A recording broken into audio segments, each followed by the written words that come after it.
Maybe we can get started and then as people join in. Is that all right, Tom? Can we get started? Absolutely. Yeah. Welcome, everyone. Thank you for being here. I just, I think I know everyone here, but I'm Meg, president of CIPA. Thanks for joining us for today's session, the benefits of volunteerism and community integration. I also just want to say this is meant to be interactive. So if you have a question, take yourself off mute, ask it, or if you don't feel comfortable, throw it in the chat. I'll address it. I'll make sure it gets asked. Either way, whatever you're comfortable with, but this is, super casual. It's a conversation among friends. Mhm. Um, so, with that said, it's my pleasure to introduce our speaker today, Tom. Tom brings more than 20 years of experience in academic advising and career development. He has a career dedicated to helping individuals find direction, purpose, and meaningful pathways forward. He holds both his bachelor's degree and MBA from Temple University.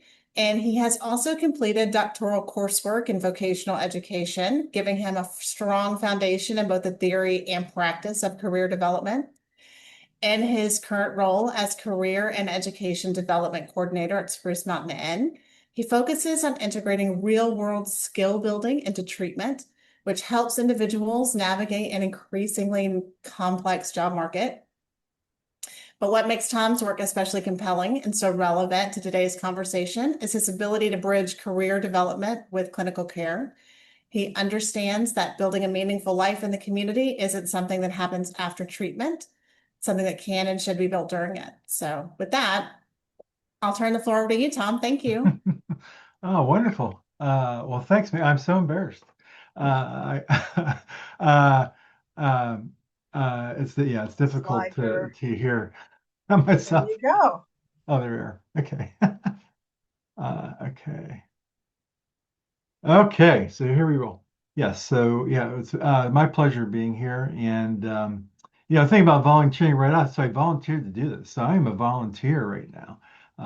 And what are the benefits of that? Well, I got to really think about what we do here in relation to explaining it to others I haven't spoken with before, which is always good. And um, what else? A PowerPoint. I get to dive into PowerPoint again, and look over. Yeah, I guess the big thing also was like revisiting the kind of the research behind volunteerism and the benefits of that, and which I hadn't looked at in a little bit of time. So that all came for just raising my hand, saying, "Hey, look at me! I'll do this." Uh, and yes, please mix it. Yeah, please, just feel free to interrupt. Just pop your hand up, or just when there's a pause, ask a question or clarification or add a point. That's all. That's all great. Oop, oop. Okay, that's the first one. Okay, uh, I think that is that the first one. That's what it looks It's like. Let me see. okay. It's lagging and then it for some reason it's lagging. Do you want to try and do the share on your end? Uh, can you can I just give you a heads up and just hit the next slide? Would that work? Yeah. Okay, because it's for some reason lagging on this end. Okay, so next slide. Okay, so yeah, so we're in it's Bruce. It's a young adult, 18 to 29, residential care, and here they're here, of course, for a variety of different mental health reasons. I think our biggest ones are depression, anxiety, ADHD, substance abuse, um, probably with the bipolar in there, and can't correct me or along the way, or Jessica, but it's those type of issues, and along with that. Uh, Issues with parents and feeling isolated, being up all night, reversed chronotype schedule, kind of up all night, sleeping during the day. Friends are online friends, not leaving the house much, and or tried school and had difficulty in school, so they're on medical leave, and it all kind of results in feeling stuck, feeling like, oh, what am I going to do, and in kind of relation to career and education type issues that they're feeling stuck. So and where they so the kind of they're hearing they're doing certainly emphasis on therapy and group therapy and psychoed groups and also kind of getting out in movement and career type things. But so it's looking at what can they get outside of the sessions. What can you get out of outside of working with your clinician? And so they have limited roles. They're kind of trying to, certainly young ones trying to build their identity, understand who they are, what's their purpose.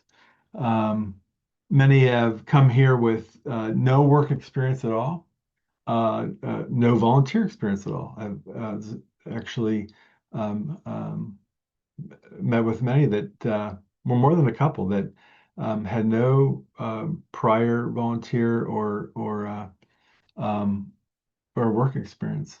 And so it's Um, yep. I never thought of this question until now, even though we worked together for like 11 years. But do high schools not have that anymore? Do they not like my daughter's high school makes her have like 40 hours of volunteering or something like that. Yeah. There are schools that don't. And some of these people were, I think, were homeschooled. I think one was homeschooled, but Mm. yeah, I couldn't believe it either. And I asked that question. Now they might not have been able to answer it at that time, but I even asked community service within the classroom, service learning, and I certainly recall two right off the bat that said no to both. So yeah, it and if that did occur, then there wasn't any kind of volunteering outside of it. But the two I'm thinking about had neither. So which in my 20 some years in higher ed, I had never met anybody that had neither. Uh, so that's something new. So what can volunteerism do? It throws them in a situation where it's real life, or it can be, or very much like it, and it helps them move along in the program. It has them to it's movement. It's taking a step forward. It's being active. It's so I think of it more as a recovery piece. It's you're going beyond just being an identified patient here and incorporating uh, volunteerism, which can relate to their career or just kind of meeting people, getting out and being social, helping in the community. Okay, next slide.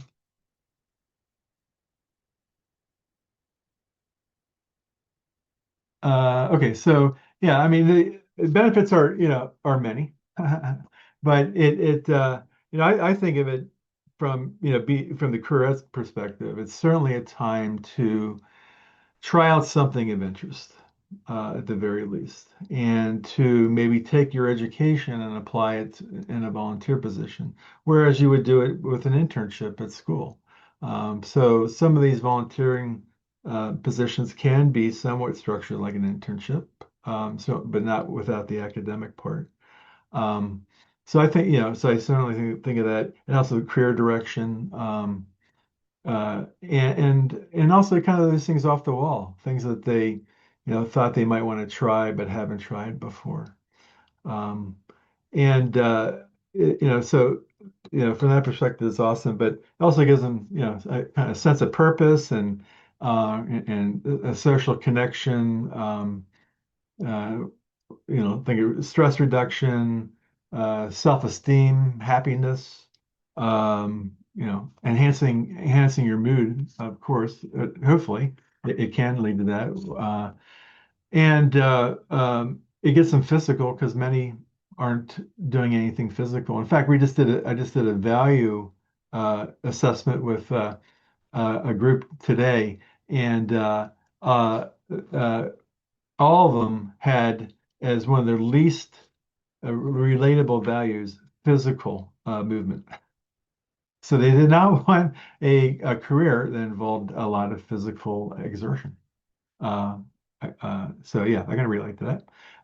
So what else? Skill development.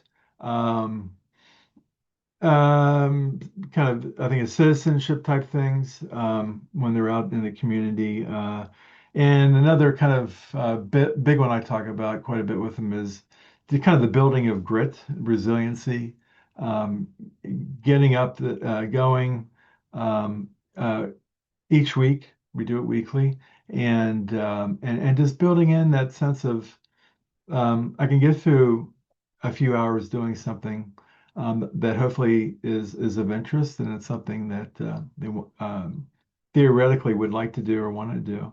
But it's getting up and doing the things that are difficult. And when I have a bad day, say, hey, that day, that's a 20 within the 24 hours. Next week will be another day. So, and I think of it as more like a marathon than a sprint, where it's over time here, and we build upon it, and we start small and go from there. Um, and so that's kind of the benefits, and from your perspective, what kind of benefits would you be looking for?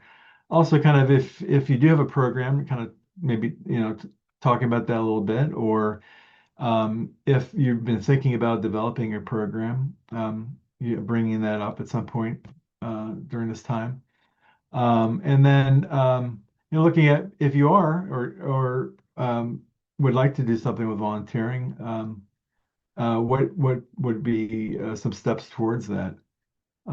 So that would be kind of the idea behind why we're here today. Okay, next slide, please. Okay, so this, I just ran through a lot of these, but there's, so I can flip it around. So, what are not the benefits of volunteering? Well, I'll hear sometimes that,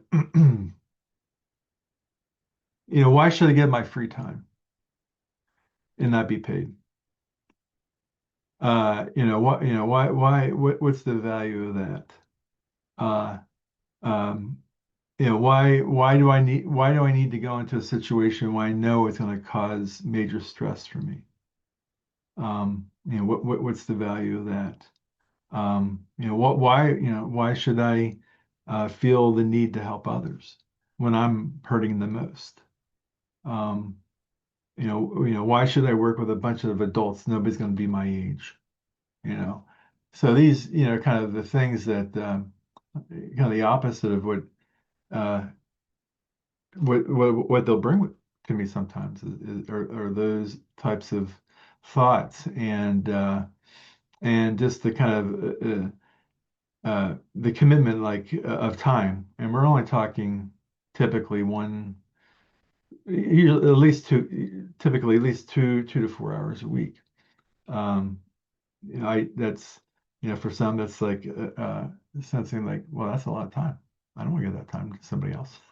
so so that's where then you flip into the benefits of it. And I've showed research before for those certainly that are academically inclined and really want some backup onto what I'm saying.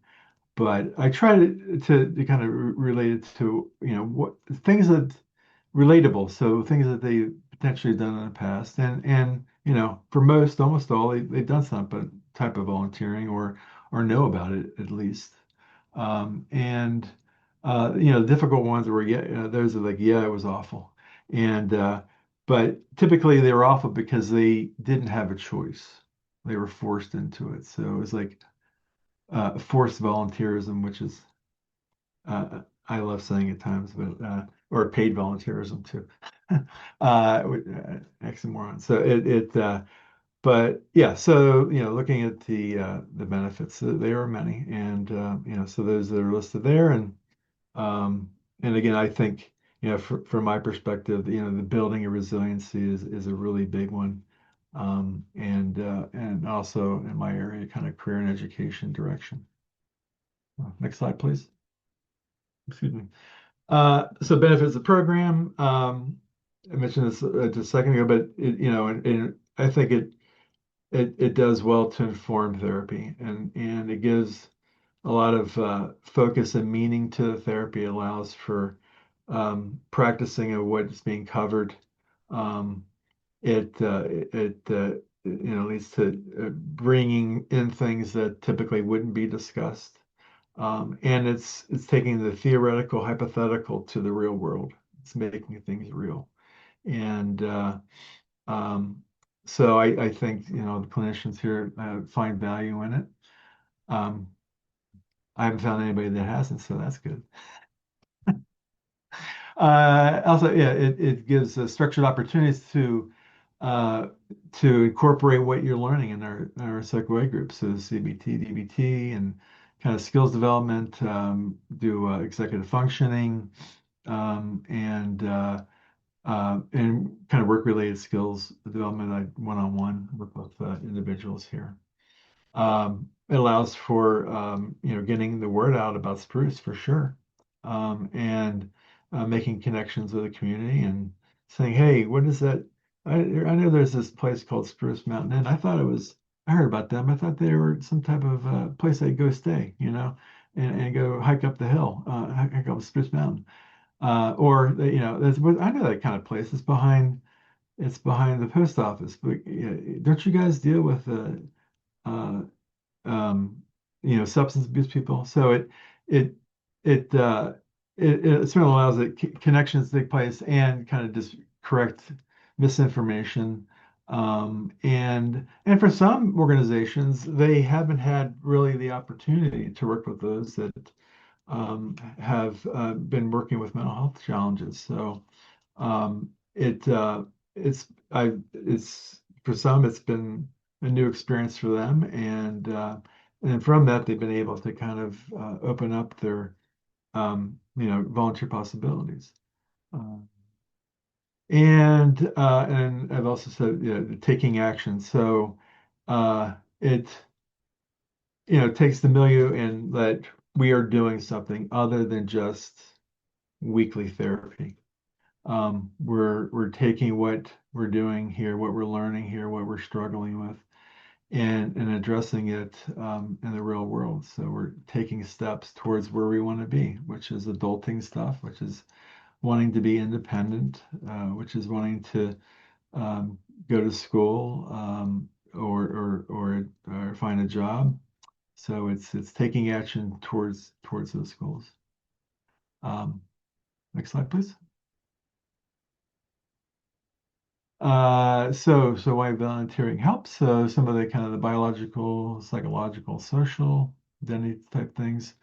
I like the helper's high. So sometimes certainly when a person gets back maybe from a first volunteer and it really went well. Like working with animals. Oh man, I get to work with animals. I got to pet cats today. Oh man, that was wonderful. And I got to ride the horse today. After I groomed the horse, I got to ride the horse today. All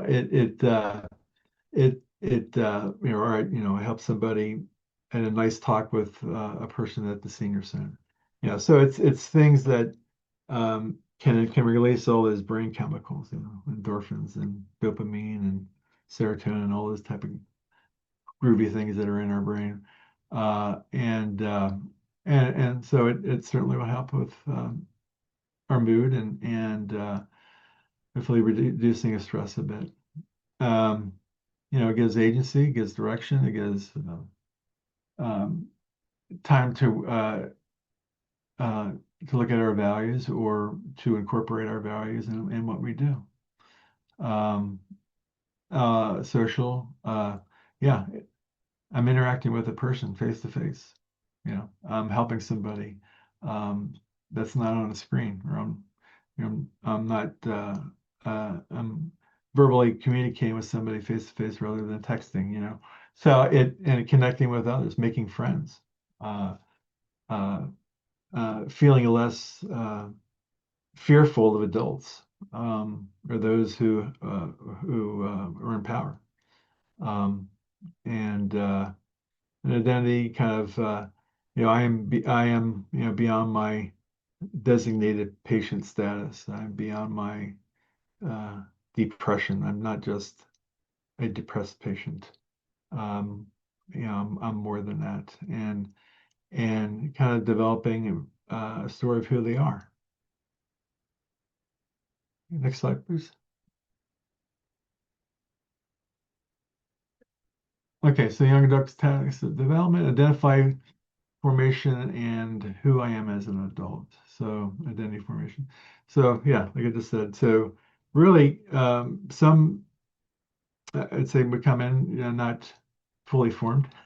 You know what? I'm 58. I'm not fully formed yet. So I that's why I'm volunteering, and so it's just a way to kind of grow into the person.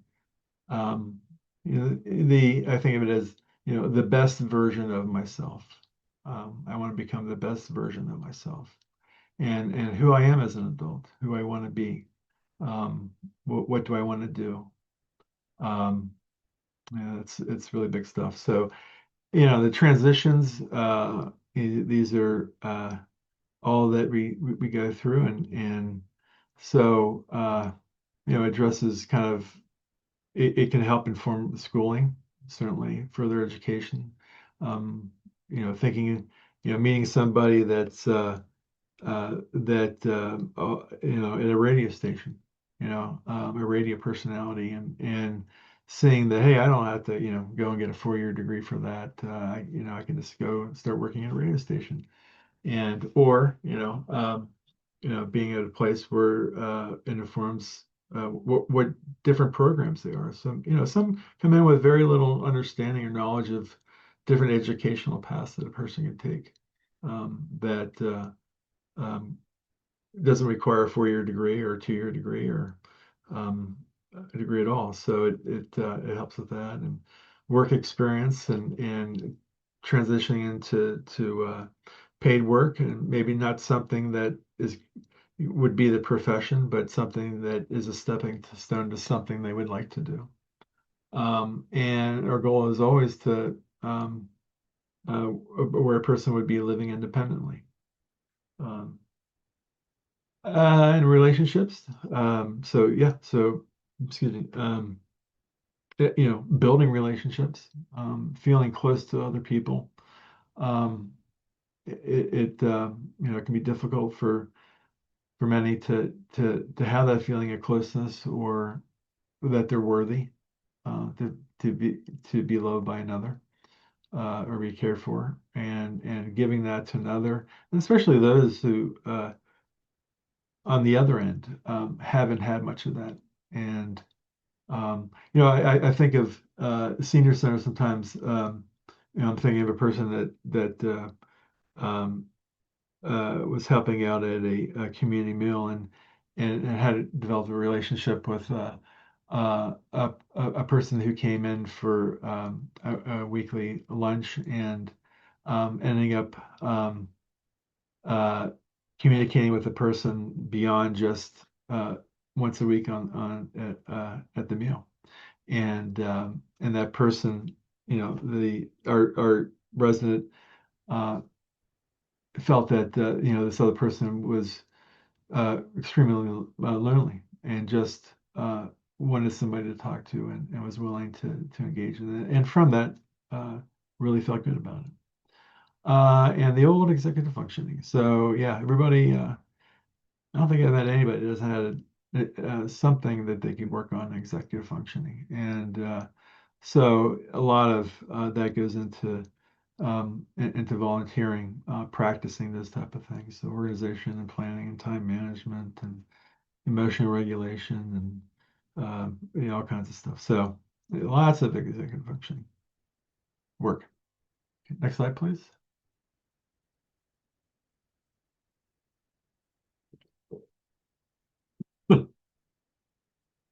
Excuse me. So our volunteering is all off campus, and it's creating relationships with. We don't just say, hey, find a volunteer and good luck with it. There's a lot that kind of goes into it over time here, and so it's important, I think, to know from our end where they're going and what they're doing, and over time here, I've met with many organizations and found out um, what they want to do and inform them of Spruce and how best to work with our residents and what to expect, um, and it's all over. It's any industry, any kind of nonprofit organization, and it's uh, and also we have created some where you're working off a person's interest and kind of finding out who might offer something in that interest area and then giving them a call and then working with them to set something up.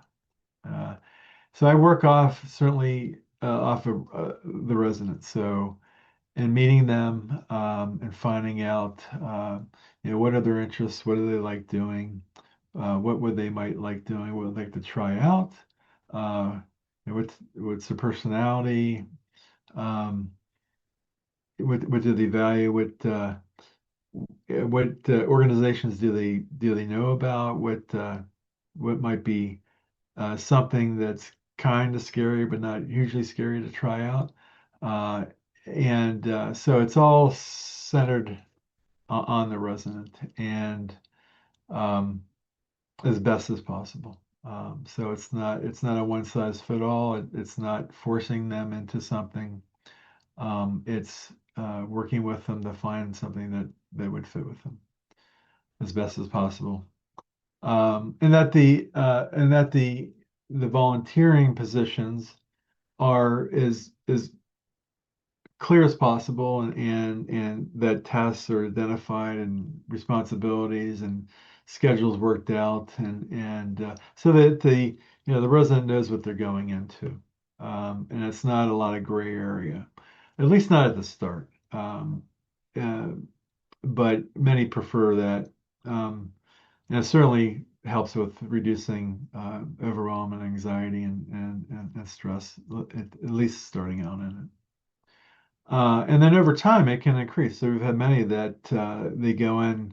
Um, uh, it's like thinking of one example, library. So at the library, they might help out with just with kind of dusting and putting books on the shelf and maybe handling some tech questions from older adults, and then it could lead to being at the front desk, which would be that'd be very scary, being at the front desk and talking to people, and oh my God, answering the phone. You got to answer. No, nobody, no, like young adult is very difficult. I'm using the phone to talk in. So yeah, answering the phone, taking messages. To giving them the key to open or close the library. So these tasks can grow over time and more importance. Next slide, please. Integrating volunteering into treatment planning. So kind of the process that I work with is really trying to get to know the resident as best as possible, gaining their trust, um, not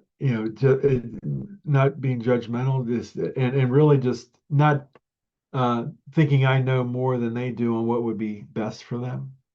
Um, and look at what what are their interests? And we do, a variety of assessments that we use here. And so finding out interests and values and skills and personality preferences uh,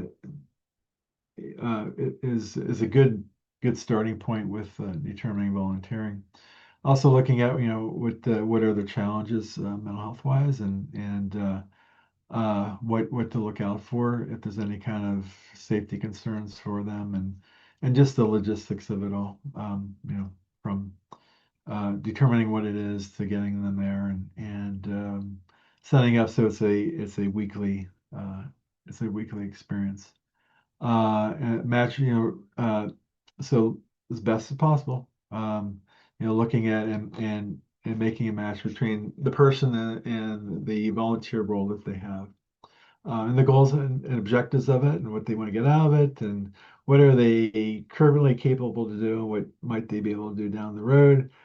Some will certainly overstate their capability um, at the very start. Some will be very capable, though, then not very capable, then capable again, and then somewhere in the middle, and then back up again, and down, crash, and then back up to the top. So, they're on the roller coaster at times. And then there's others that will say, I'm not capable at all, but you have a feeling they're very capable.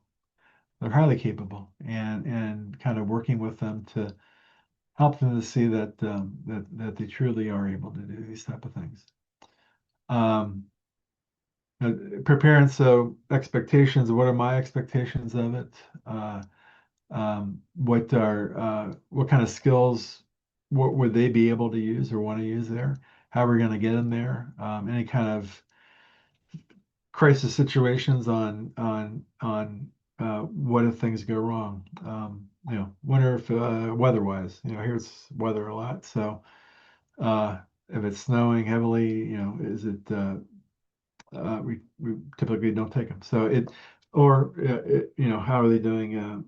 How are they doing mental health wise? And but the idea is that once they're at this point, which is usually anywhere from a few weeks into a couple of months in here, that they're ready to kind of to take the step into volunteering.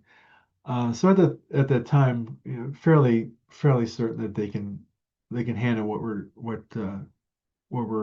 asking them to do, or to buy into or partner with.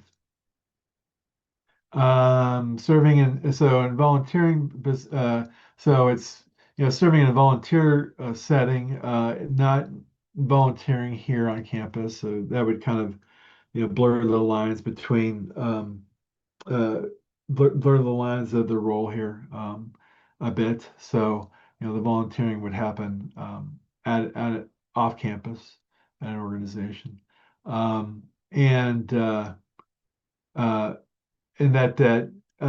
if you look at Fair Labor Standards Act, that they're not taking over for a paid position. So it's a nonprofit position, nonprofit organization, and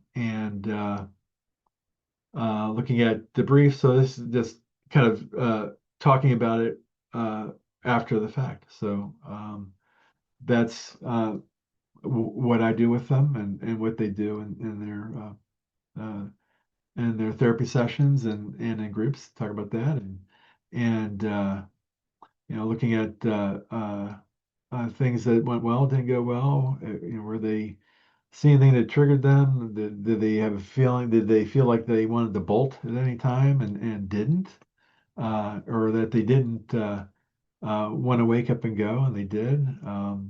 What the kind of things that they thought they were going to do and end up doing? And from that, making adjustments. So, but a lot of times we can refine what they're doing and stay within the organization that they're at, or change the hours, or kind of what they want to get out of it, or scrap it and look at something else. So anything that they're doing is hopefully we're making our best guess with what they're doing, and that they would work through the difficulties and stay with them. But if it ends up being a bad match, that's okay. We'll work together, partner together to find something else. We're not locked into it. Next slide, please. Some better stuff. So, yeah, so I just mentioned, yeah, the not volunteering here. They're volunteering with an organization um, outside, and I think when I started here, 11 years ago, I thought, would it be kind of possible to set some things up here, and um, it especially for those that were kind of uh, having difficulty getting to going out and doing it, but it really, um, it doesn't make sense. It would, it's the idea is, I think, is this separation of that role of like, I'm here as a resident out there. I don't have to be a resident out there. I am a volunteer out there, and that's separating the two. Um, for the Fair Labor Standards Act, so there's certain things that the volunteer organization needs to follow, and so it's not something where the position is in placement of a paid position. And there's certain guidelines that they have to follow. There's like a 7 point considerations they have to look at to make sure that they're doing it. But most of these organizations are those that already have a volunteer program. So it's not anything we really need to worry about. It's those that want to work, they want to volunteer at like a bank. So bank or like a for so for something for profit where they had to hit certain markers, and the gray line there is like a for profit like communications organization like a radio station, TV station, where they historically have worked with interns that are not paid. Some and they had to hit these 7 markers, and where the intern would be considered a volunteer and they could do that, but it's not something we kind of deal with very often. Participation, resident centered, and yeah, that it's appropriate for where they are and what they want to do. It's not forcing them into something. Um, it's centered on what they want to get out of it also. And looking at things that would be kind of exclusion. And we get a lot of times kind of like, would you consider this or that? Uh, um, what what someone might say, oh, I hate kids. Oh God, I hate kids. So no kid environment. Okay, no problem. So we're not going to have any kid working with any kids. And so just kind of look at the likes dislikes of the resident and work with them on that. Next slide, please. So risks, problems, issues. It's certainly it's not uncommon for someone to feel overwhelmed, especially first time out, or um, the whole process of getting ready for it, being anticipating it all, and being exposed to something that they haven't been exposed to in a little while. Like the smell of weed or something. So they go into a place, and you can walk down Montpelier and just you'd smell it. So it's different than it used to be. But or somebody drinking. There's a person that had a job that it was fine for people to drink on the job. So believe it or not. Uh, yeah. So certain things that can pop up in that area. Um, Transportation, we have a ride system here, but they need to sign up for it. So sometimes issues with not signing up in transportation and working with them on that. A lot of times it's this executive functioning thing. So working with them to put it within their weekly plan on how to get transportation. Many come with cars. So working that out with them and on what time they need to leave, how to get there, having gas, enough gas to get there, those type of things. Just doing a total no-show. So thankfully this doesn't happen all that often, but uh, uh, hiding out somewhere and not being ready to go, sleeping in, not uncommon, but sometimes it's just not waking up or setting an alarm or sleeping through an alarm. What doesn't what I would get concerned about are those that say they're going to volunteer and actually do not go. So I'll do a spot check from now and again, and I can usually tell by talking with them whether they went or not. And there have been on some rare occasions some saying they're going and not going, but thankfully, those are rare.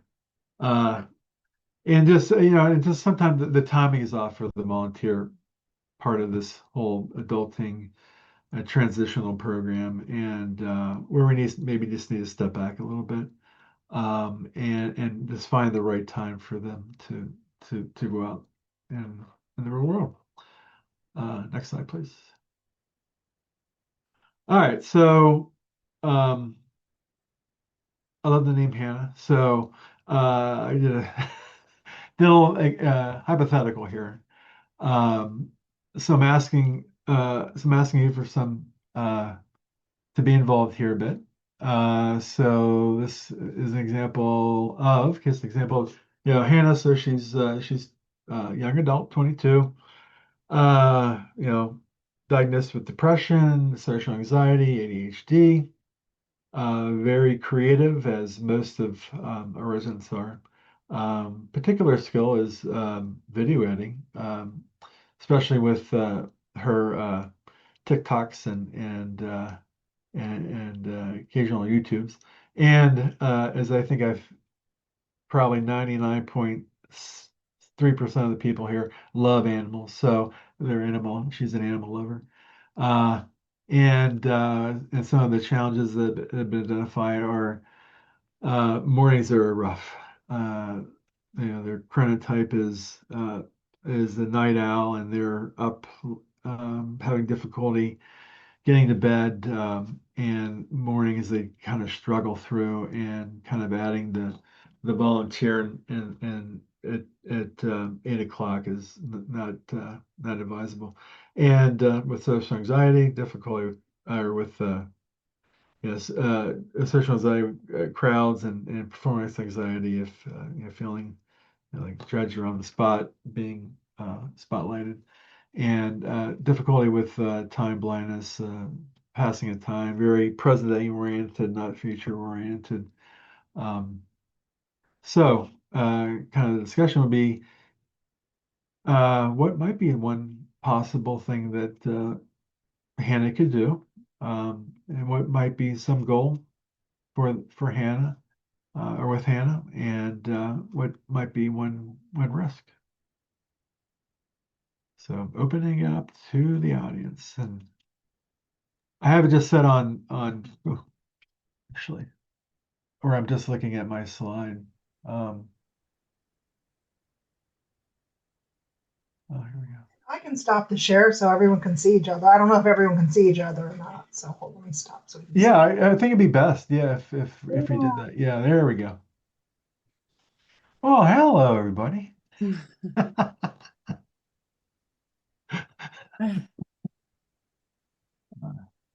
Oh, Jessica.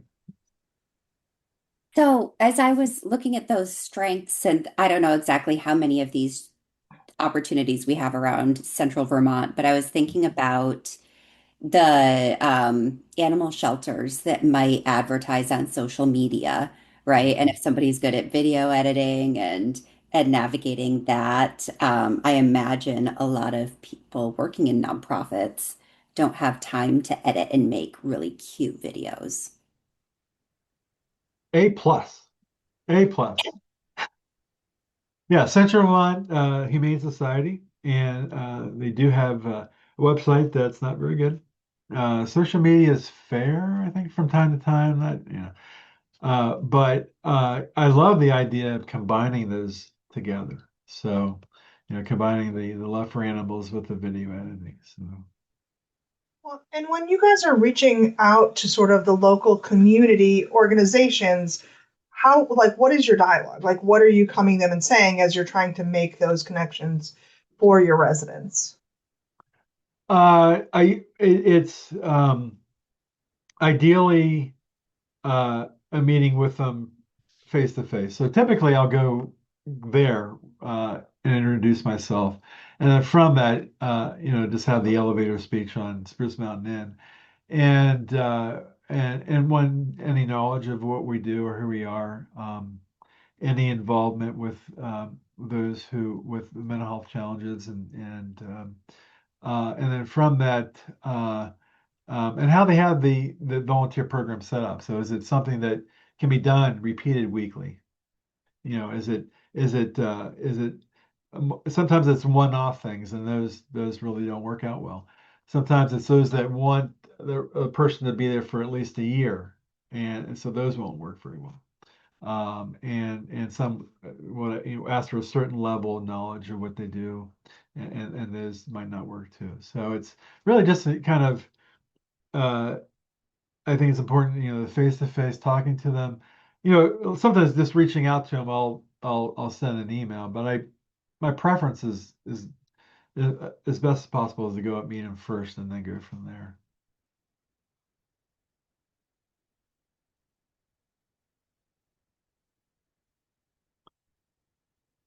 Any other ideas for Hannah, Miss Hannah, Hannah Banana from Montana?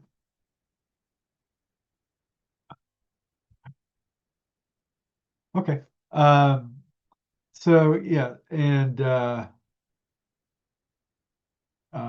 if I can, let me just keep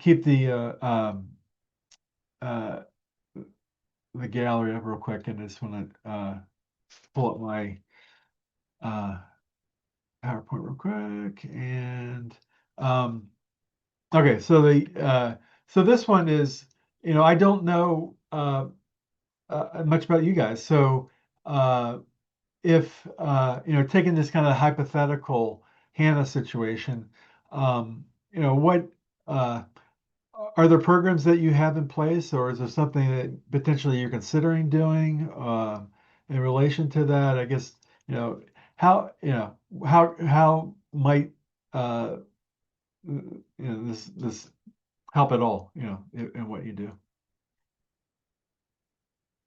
I could go ahead and answer if that's okay. Absolutely. We're not a residential treatment. We work with clients one-on-one in their homes and in the community and doing psychosocial rehabilitation. So we do volunteer integration. So this was awesome, and I absolutely loved hearing that. Unfortunately for us here in a large city, it's like getting into Harvard to work at the animal shelters. So I wish that our clients could work at the animal shelters. Uh, Yes. but I thought that was very helpful, and you already answered my question because I was going to ask what Stacy asked, like how do you approach places? Because we find that to be difficult. I think sometimes the larger the city that you're in, the sort of less welcoming people are for those conversations. So yes, thank you for answering that. And I actually don't go in person, so I might take your advice and try to actually meet with some people one on one. Yeah. Yeah. Yeah, I think I think more times than that it's been helpful. It's a little bit more time and just uh I think and I've had a response before like thank you for coming in person and really talking Yeah. about this. This is really it wasn't just another email or something. So uh it really it's worked out well. Also, sending something in the mail works too. Sometimes people get less mail nowadays. So if you send something in the mail, which I've done from time to time, it's different, and you kind of and you personalize it a bit. So it's like cool to get stuff in the mail because we don't get much of that anymore. And it seems like once you get in, like we have one organization that's been wonderful to us. And once you're kind of in with one organization, when there's other clients that would be a match, it's a lot easier to like help them flow into those positions and you have more data and more information about what it entails. Absolutely, yeah, yeah, Can I ask a absolutely, question? Because I work yeah.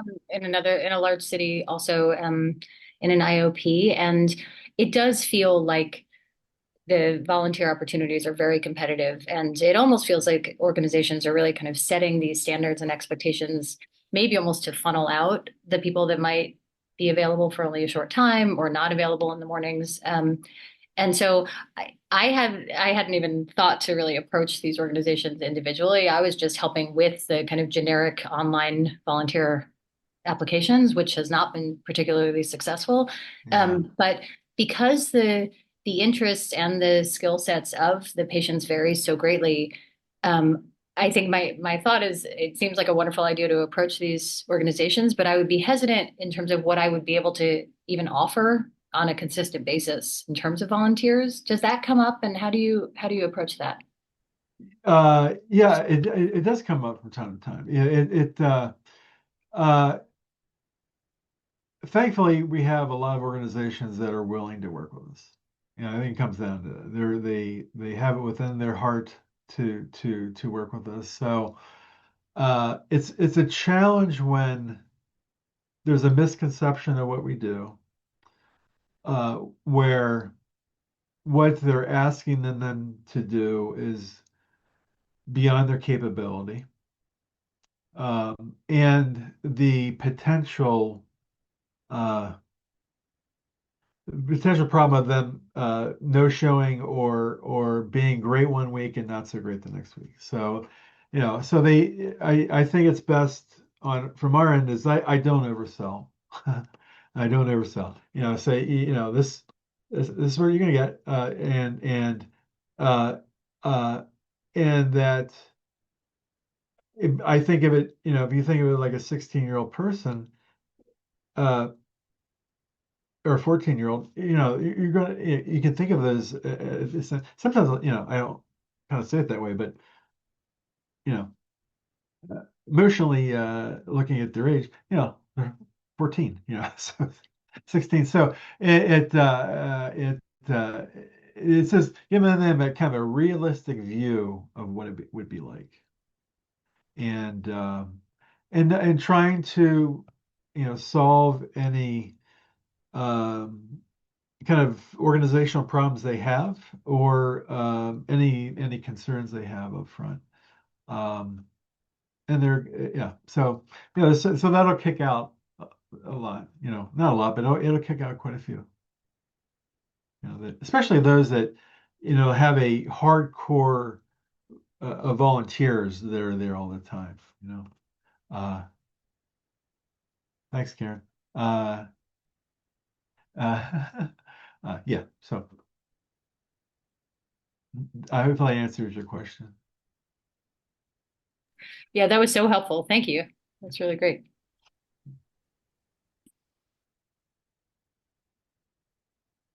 Okay. Any final thoughts, considerations?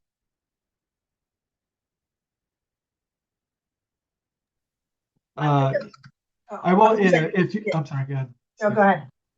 I was gonna say, if you ever wanted to bat around some ideas with, things that you're considering, issues you're running across, I'm happy to talk about it. Yeah. So feel free to get in touch with me, or anything that after you leave here, you have something like, ooh, like a bright idea or something comes about, or something I talked about here and you forgot. Yeah. Just feel free to reach out. Thank you. That's actually what I was going to say is I actually feel like I need to sit down and now absorb all this because I have so many thoughts. And so I really appreciate that opportunity, Tom. Thank you. Oh, you're welcome, Stacy. Yeah, that's me too. Yeah.